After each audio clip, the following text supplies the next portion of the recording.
அனைவருக்கும் வணக்கம். ஸ்க்ரீனில் ஸ்க்ரோல் ஆகக்கூடிய அனைத்து விதமான அஸ்ட்ராலஜிக்கல் கன்சல்டேஷன்ஸுக்கும் என்னிடம் தாராளமாக நீங்கள் தொடர்பு கொள்ளலாம். என்னிடம் ஜோதிட பரிகார புத்தகங்கள் லிஸ்ட்டு பெறப்படுறவங்க ஸ்க்ரீனில் ஸ்க்ரோல் ஆகக்கூடிய டெலிகிராம் நம்பருக்கு மெசேஜ் பண்ணுங்கள். வாங்க நம்ம இன்றைக்கி வீடியோக்குள்ளே போகும். அனைவருக்கும் வணக்கம். இன்றைக்கி இருக்கிற ப்ரெஷரான சிச்சுவேஷனில் வேலை, தொழில், குடும்ப சிச்சுவேஷனில் நிறைய பேர்த்துக்கு மைண்டு ஸ்ட்ரெஸ்ஸு, மைண்டு ப்ரெஷரு, மனசு நிம்மதியே இல்லை. மனசில் எப்போதுமே ஏதாவது ஒரு நெகட்டிவ் தாட் இருந்துக்கிட்டே இருக்குது, அல்லது மனசு நிம்மதியே இல்லை, மனசு அலை பாய்ஞ்சிக்கிட்டு இருக்கு அப்படின்னு இயங்கக்கூடியவங்க கொஞ்சம் யோசித்து பார்க்கணும். இதெல்லாமே நம்ம கர்ம வினைகளை பொறுத்து தாங்க வருது. அதாவது சொல்லுவாங்க இல்லையா, தீதும் நன்றும் பிறதர வாரா அப்படின்னு ஒரு பழமொழி உண்டு.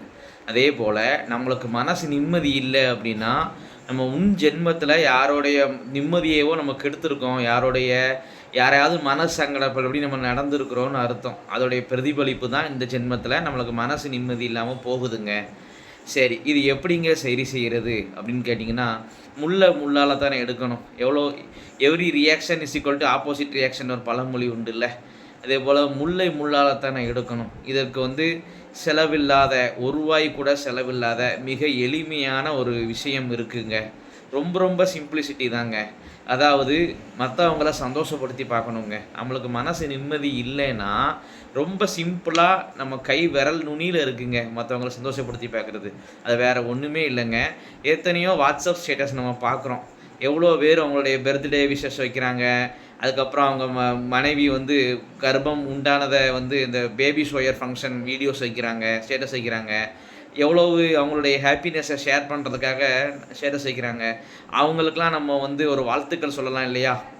தெரிஞ்சவங்க, சொந்தக்காரங்க, அல்லது நம்ம கான்டாக்டில் உள்ளவங்க யாராக இருக்காட்டாலும் சரி, அவங்களுக்கு அவங்களுடைய பர்த்டே விஷஸோ அல்லது மேரேஜ் விஷஸோ நம்ம சொல்லலாம் இல்லையா? அது மூலமாக அவங்க சந்தோஷப்படுவாங்க இல்லையா?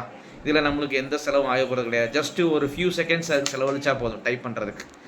அதே போல் இது மிக முக்கியமானது. நிறைய நம்ம மனசுக்கு பிடிச்ச ஸ்டேட்டஸ் வைப்பாங்க வாட்ஸ்அப்பில். நிறைய ஒரு ஸ்டேட்டஸ், நல்ல அழகான ஸ்டேட்டஸு, நல்ல கவிதைகள், தத்துவங்கள் வரும்.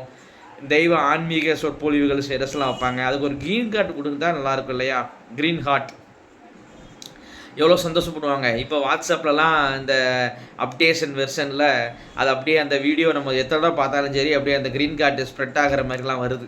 இப்போ நானே ஒரு வீடியோ போடுறேன், அது க்ரீன் கார்டு கொடுத்தீங்கன்னா அது அப்படியே அது ஸ்ப்ரெட் ஆகிற மாதிரி வருது. அதை பார்க்க எவ்வளோ சந்தோஷப்படுவாங்க. அப்போ மற்றவங்களுடைய வாழ்க்கையில் நீங்கள் ஒரு சின்ன விஷயம், ஒரு க்ரீன் ஹார்ட் கொடுக்கறது மூலமாக அதை நீங்கள் அவங்களுக்கு ஒரு மகிழ்ச்சி ஏற்படுத்துகிறீங்க இல்லையா? இதனால் உங்கள் கர்ம வினை கண்டிப்பாக குறையும் அன்பர்களே. கண்டிப்பாக இதை ஃபாலோ பண்ணுங்கள். நல்ல ரிசல்ட்டு கூடிய சீக்கிரம் கிடைக்கும் பாருங்கள். அதிலும் பாருங்கள், மனசு சரியில்லை, மனசு நிம்மதி இல்லைன்னு நம்ம சொல்கிறோம் இல்லையா? கரெக்டாக பாருங்கள், அந்த வாட்ஸ்அப்பில் க்ரீன் அப்படிங்கிறது பசுமை, சரிங்களா? க்ரீன்ங்கிறது பசுமைங்கிற நமக்கு எல்லாத்துக்குமே தெரியும். மகிழ்ச்சியினுடைய அடையாளமாக க்ரீன் இருக்குது. அதில் ஹார்ட் பாருங்கள், நம்ம மனசும் ஹார்ட்டு தானே. அப்போ அதுலேயே வாட்ஸ்அப்பில் ஹார்ட் இருக்கா? அப்போது நம்ம கான்டாக்ட்ஸில் உள்ளவங்க, நம்ம எப்போமோ சேவ் பண்ணி வச்சவங்க, தெரியாதவங்க, ரொம்ப ரேராக தெரிஞ்சவங்க, அவங்களுடைய வாட்ஸ்அப் ஸ்டேட்டஸில் ஒரு க்ரீன் ஹார்ட் கொடுத்தோம்னா அவங்க வச்ச வீடியோவை எத்தனை வியூஸ் வந்திருக்குன்னு அவங்க பார்க்க அப்படியே க்ரீன் ஹார்ட் அப்படியே ஸ்ப்ரெட் ஆகி ஃப்ளோ ஆகிட்டே இருக்கும். அதை பார்க்க அவங்க மனசுலேயே ஒரு சந்தோஷம் வரும். இதன் மூலமாக நம்ம அடுத்தவங்க சிறிதளவு சந்தோஷம்தான், அந்த சிறிதளவு சந்தோஷத்துக்கே நம்ம காரணமாக இருக்கிறோம் இல்லையா? அப்போ நிச்சயமாக கடவுள் நம்மளுக்கும் நிச்சயமாக மனசு நிம்மதி ஏற்படுத்துறதுக்கு வழியை விடுவார் நண்பர்களே. இதை ட்ரை பண்ணி பாருங்கள். நம்ம இந்த மாதிரி தான் நம்மளுடைய கெட்ட கர்மாக்களை கழித்து சிறு செயல்பாடுகள் மூலமாக புண்ணியத்தை பெருக்க வேண்டும். இதே போல் பயனுள்ள தகவல்கள் அடுத்தடுத்து வரும். தொடர்ந்து நம்ம வீடியோவை பார்த்துக்கிட்டு இருங்க. லைக் பண்ணுங்கள், ஷேர் பண்ணுங்கள், சப்ஸ்கிரைப் பண்ணுங்கள். நிறைய அன்பர்களுக்கு நம்ம வீடியோவை ஷேர் பண்ணுங்கள் அன்பர்களே. நன்றி நேயர்களே, நன்றி, வணக்கம்.